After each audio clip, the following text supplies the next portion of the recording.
ஆவணி வந்தது புண்ணிய சதுர்த்தி நாளும் பிறந்ததம்மா அதிகாலை முதலே மனையில் மங்கள மேளம் ஒலிக்குதம்மா கஜமுகனின் வரவை காண குடும்பம் வாசலில் கூடுதம்மா மாக்கோலம் இட்டொரு மனை மேல் வந்தான் ஆரத்தியாகுதம்மா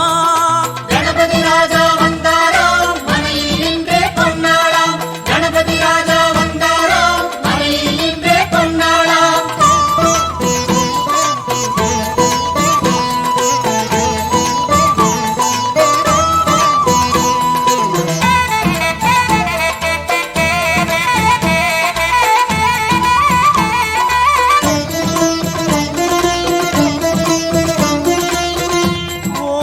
விநாயகா துர்கா விநாயகா பீமச்சண்ட விநாயகா தேகரி விநாயகா உத்தண்ட விநாயகா பாசபாணி விநாயகா கர்ப்ப விநாயகா சித்தி